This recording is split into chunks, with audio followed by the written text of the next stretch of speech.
साथियों नमस्कार। मैं के मिश्रा कौशल यूट्यूब चैनल पर आपका स्वागत करता हूं, अभिनंदन करता हूं, वंदन करता हूं। साथ ही निवेदन करता हूं कि आप चैनल को सब्सक्राइब करना न भूलें। मित्रों, आज मैं फर्श से आज तक में आप सबके समक्ष पुनः एक बार अपने LIC के तमाम अभिकर्ताओं के लिए एक संदेश देना चाहता हूं, और साथ ही जो लोग भी हमारे इस चैनल को देखते हैं उनके लिए भी मैं चाहता हूं कि कोई न कोई उनके लिए मोटिवेशन संदेश भी मिल जाए।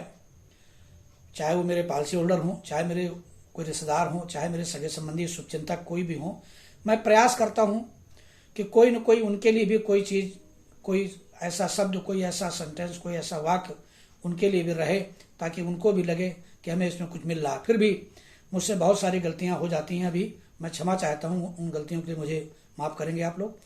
मैं आज अपने अभिकर्ता भाइयों को बताना चाहूँगा कि अगर LIC में आप आ गए, LIC एजेंसी आपने ले ली, LIC एजेंसी में आप अपना एक स्थान बनाना चाहते हैं, तो साथियों मेरा सिर्फ कहना आपसे यह है कि आप जैसे एजेंसी लेते हैं, आप अपना व्यवसाय शुरू करते हैं, आप काम के प्रति वफादार हैं, ईमानदारी से काम कर रहे हैं, कठिन मेहनत कर रहे हैं, लेकिन LIC का जो सबसे बड़ा एजेंट का अगर भूमिका है, काम है, वो है सर्विसिंग, सेवा। अगर आपने सेवा को प्राथमिकता दिया तो जीवन में आप कभी भी ना तो एजेंसी बंद करने के सोचेंगे, ना आपको काम का कभी अभाव रहेगा, और ना ही आपको किसी प्रकार की कोई दिक्कत होगी। क्योंकि LIC में आने के बाद काम तो बहुत है। LIC में न्यू बिजनेस ढूंढना बड़ा कठिन है। इसके लिए हमें कच्चा माल तैयार करने के लिए एक ही तरीका है कि आप जितने अधिक से अधिक अपने डायरी में नाम या अपने मोबाइल में कॉन्टैक्ट में नाम आप जोड़ सकते हैं, वो जोड़ते रहिए और उनसे लगातार कॉन्टैक्ट में बने रहिए, उनसे बात करते रहिए। लेकिन अगर बीमा हो गया तो बीमा को करने के बाद जो उसकी सर्विस है, उनके फैमिली की जो भी पॉलिसियां हैं, उनकी जो सर्विस है, चाहे उनकी मैच्योरिटी हो, चाहे उनका SB पेमेंट हो, चाहे उनका लोन हो, चाहे उनका सरेंडर हो, चाहे उनका नॉमिनेशन चेंज हो, चाहे उनका असाइनमेंट हो, चाहे उनका DAB जुड़वाना हो, चाहे उनका नॉमिनी चेंज कराना हो, जो भी हो, इन सब के लिए आपको हमेशा जितनी जल्दी हो सके, जैसे ही वो आपको इस बात को बताता है कि मेरी इस पॉलिसी में ये अभी दिक्कत है, नहीं हो पाई है, कमी है, उसको तुरंत आपको कराना है।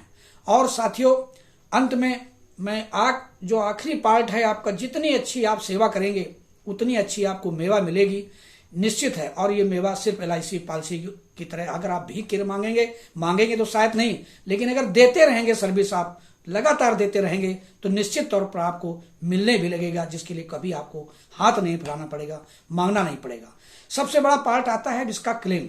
अगर किसी का क्लेम सेटलमेंट कराना है, डेथ क्लेम हो गई है, उस डेथ क्लेम हो गया है, चाहे वो नेचुरल हो, चाहे वो एक्सीडेंटल हो, जितनी जल्दी हो सके उसके पेपर सबमिट कराइए, और पेपर सबमिट करा के अगर कोई उनमें त्रुटियां हो तो उसको ठीक कराइए, और उसको सबमिट कराने के बाद जितनी जल्दी हो सके उस पेमेंट को आप करा दीजिए।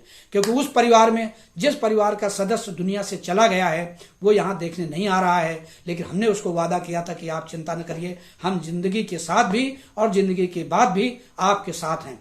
यहीं पर आपकी असली अग्नि परीक्षा होती है, जब आप टाइम से किसी का क्लेम सेटलमेंट करा देते हैं तो आप उस घर के देवता की तरह पूज जाते हैं। वो परिवार, उस घर के मेंबर आपसे ज्यादा किसी को महत्व नहीं देंगे, ये निश्चित तौर पे माना जाता है। तो आज मैं इस वीडियो में इतना ही बताना चाहता हूं, क्योंकि मेरे साथ समय की बाध्यता है कि मैं अपने वीडियो को अभी ज्यादा लंबा नहीं ले जाना चाहता। मैक्सिमम 2.5 से लेकर 3 से 4 मिनट के बीच में ही अपनी बात कहना चाहता हूं। मैं अभिकर्ता भाइयों से पुनः अनुरोध करूंगा कि इसको पढ़ें, देखें, समझें, शेयर करें, लाइक करें और कमेंट करें, और सब्सक्राइब बटन को दबाना ना भूलें। धन्यवाद साथियों।